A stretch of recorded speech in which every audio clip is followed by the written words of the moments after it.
You know, I'm just a rookie. I'm a rookie, man. So we're gonna run that back. We're over in DaVinci. I'm honestly at this point, I'm not even sure where the last clip ended off. We're gonna start with this. My starter tip is just to make sure your video is organized the way you want it. So what I mean by that is just getting your clips and pretty much, I'd say at least 80% of the way you'd want them. It'll help so much more when it comes to the audio, lining things up, editing. Sometimes your timing gets thrown off, and the next thing you know, you got to realign your whole video. And for most of these reels I've been doing recently, you don't really need audio, or at least I didn't. We'll add sound effects and stuff later if we even want to make it that kind of video. As I continue here, I'm gonna just let some of the clips play out so you can see really cool cars. For me, it's really entertaining to shoot some slam cars. It's pretty fun. We're pretty much done in the editing section, and you know, now that I'm thinking about it, I just wanted to show you guys. I use one of these, the Torbox. I wouldn't say it's 100% necessary. It is pretty handy once you get the hang of it and everything like that. So now that we got our clips all set up, we're gonna go ahead and so with this edit, I think we're just going to do a color grade and line up the clips. I'll maybe show you guys one little edit trick that I like to do. Other than that, though, we're going to keep this one pretty simple. So let's go over to the color page here. That's at the bottom. I'm using the studio version of DaVinci, which I would honestly just recommend for you to get it. Of course, if you can, don't string yourself out over it, but it's really useful if you do the full video stuff. And if you want to, if I'm not mistaken, the reason I was forced to get it is because I shoot in log, and I don't think you can edit log footage without studio. I could be wrong. This is the color page. Since I've been editing in the same timeline, I've actually been able to pretty much use the same power grade that I've made for my power grades, which a power grade is pretty much just, from what I understand, a collection of all your nodes and,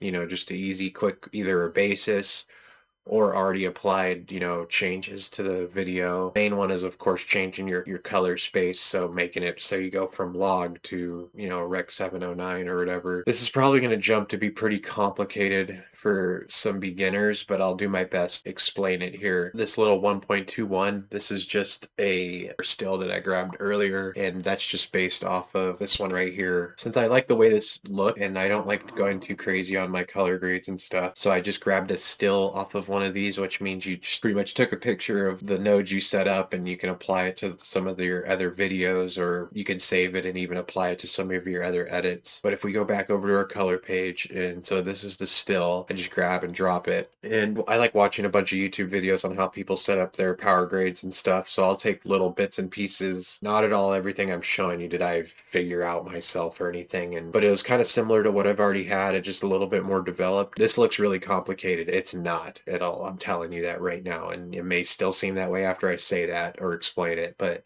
trust me, once you're into this a little bit, this is not very difficult. All right, so what we got here first, CST. We're going to just go from left to right. CST is color space transformation. No matter what, you're going to need this if you shoot log. We're shooting log, so I'm going to show you how I do it. So I would normally just drop this, make a new node here, which super easy to do, is Alt S. So Alt S is how you make an easy node. Then up here, you'd want to go to the library effects at the top. You type in color space transformation, and then you can drag and drop this onto your first node. I just rename it so you know what you're messing with on there.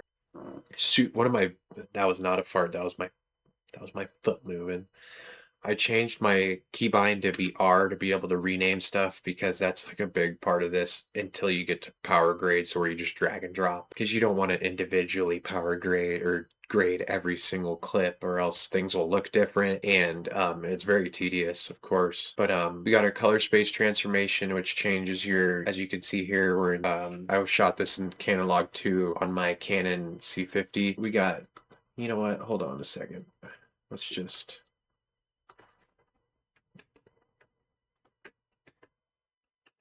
okay, let me explain what I just did there. So since this was a power grade, it was already applying all the stuff that I've done before on some previous clips, and I wanted to just show you guys what it looks like as we develop, not pretty much the end result, which that's the way it was not even the way I'd want it to look. Activate each of these individually. So again, color space transformations, just changing your log footage to, I have it set up to be on the DaVinci wide gamut, just so, I'll be honest with you, I can't remember the reason why. I used to just do it to Rec 709 at the beginning, but there was some reason to just do do it to DaVinci wide gamut at first, and then set a second color space transformation at the very end of your node tree, and then change it to Rec 709 from DaVinci wide gamut. I want to say it has something to do with being able to preserve maybe some information, or your edit will look a lot better. Again, I don't remember the exact reason why. That's just the way I've done it on this one, and it's been working out for me. So my next one is balance here, which I would also say you can use this as exposure, or you can see I have balance and exposure, but normally I do like expo or something like that. Control D will turn your node on and off. Sometimes with some of these nodes, you're going to notice that none of them, you don't really change a lot.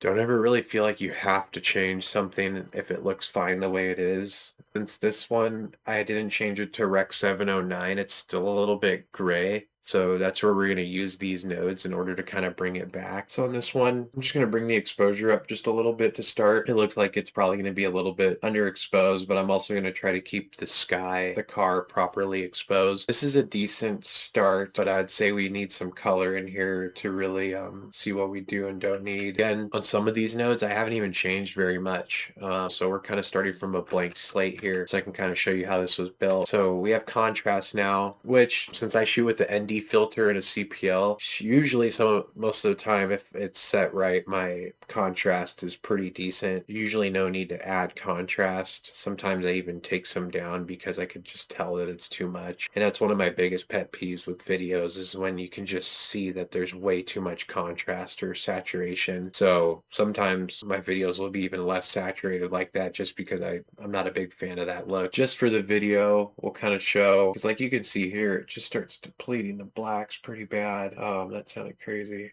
We're just going to kind of give it just a little bit of a boost to start, and you can always go back and change this. And this is why you do it this way, and you set these node trees in this certain formation, so you can kind of go back and adjust things if you need. I have a trick that I learned from another video for the saturation.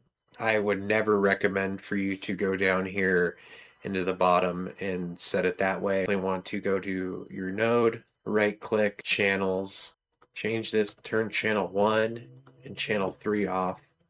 And you want to go to the color space here and go down to HSV.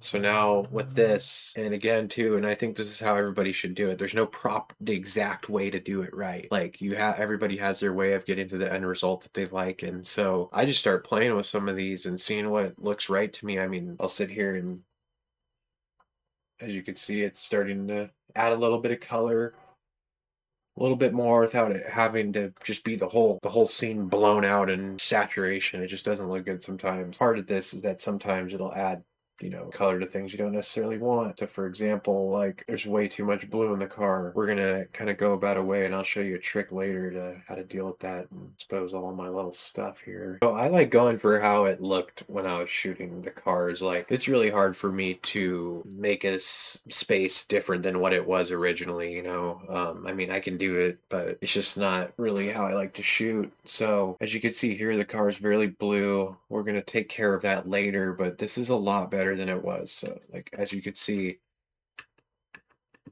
just by taking off the saturation, I mean, you'd almost think that was black and white.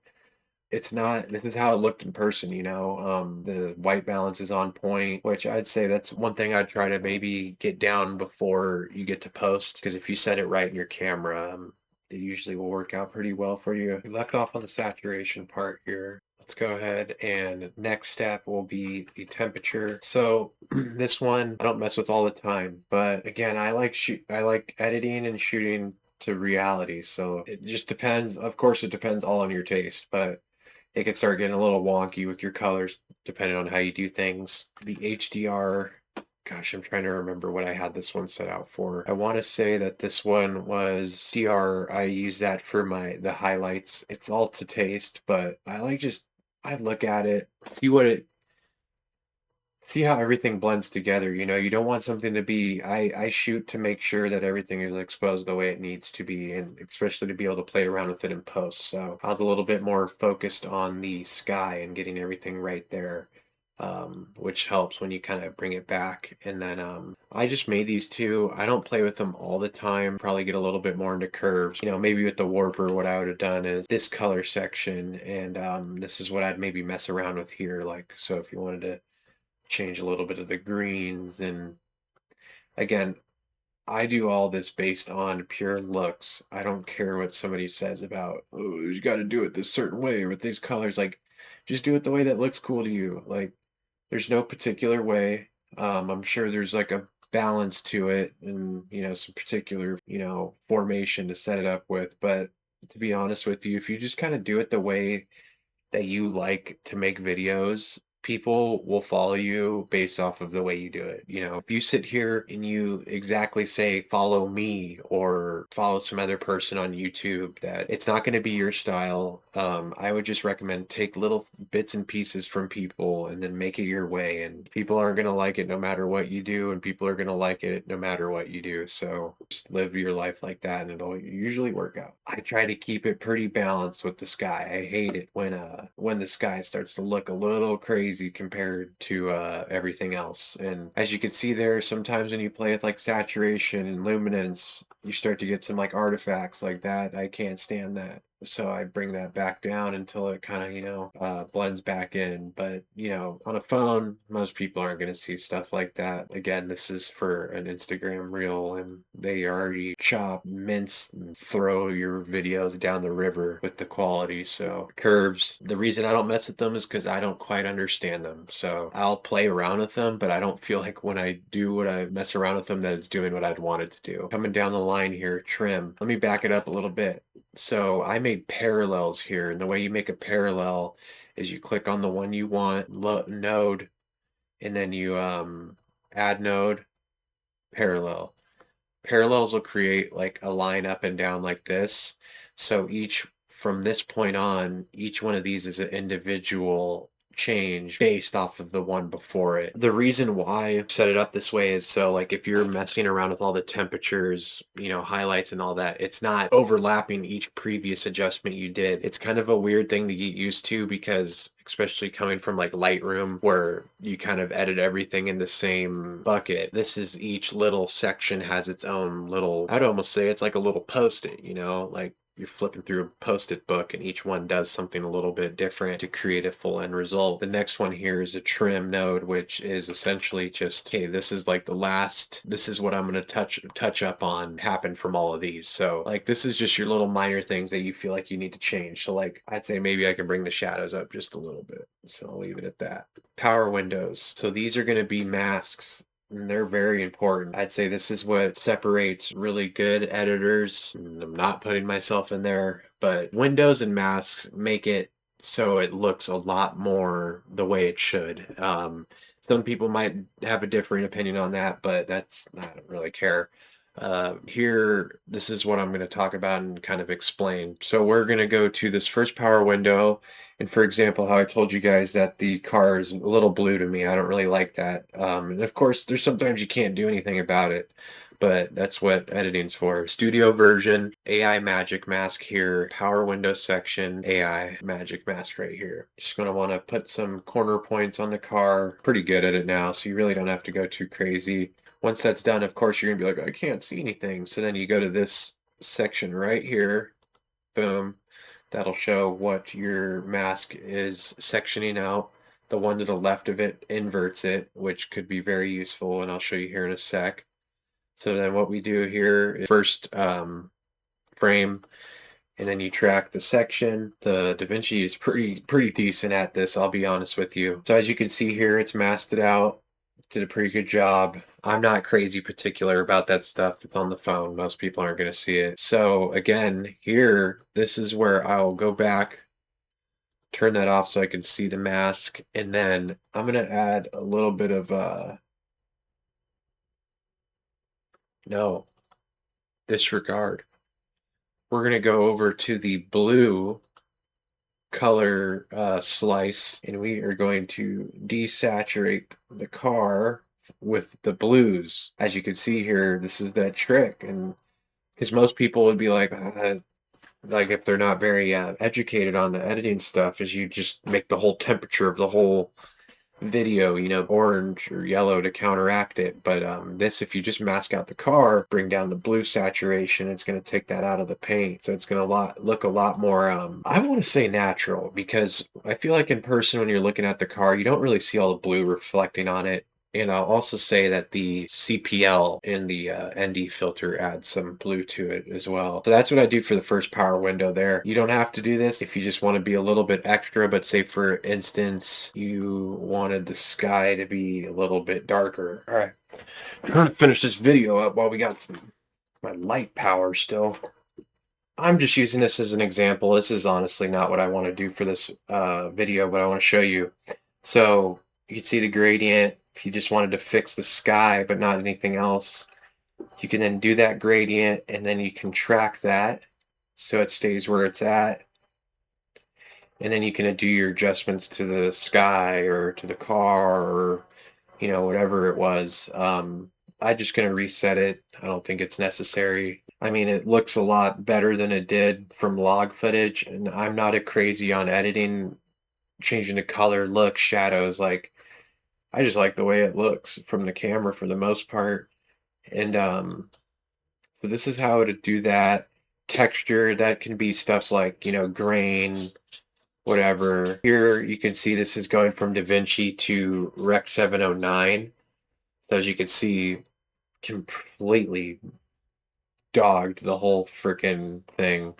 That's why as you edit, you add these nodes, because sometimes stuff like this you're gonna have to go back, change some stuff. So what I would do here is go back to saturation. I'm gonna bring this stuff down here. Way too much contrast as well. It's not exactly how I'd want it to look, but just for the sakes of the video, and as you can see, my lights are dying on me, so we're going to kind of finish this up here. I'm not too mad at the way this looks. What I'm going to do here is I middle click each one of these to add the grade over to the next one, and then you make minor adjustments to each video depending on, you know, how it looks. Like, of course, the black car is a lot, you got to pick up the exposure a little bit compared to the, you know, the white, silver, grayish one. And then, you know, you might have to readjust that back down, and you just keep doing that as you go. And the next thing you know, you'll have a full-blown, very basically color-graded video. You just really do it based on your taste. And there's an example of where there's a lot of blue in the car, so you got to go back to your power window and redo it. And look how much of a difference that makes there, and then you just track it.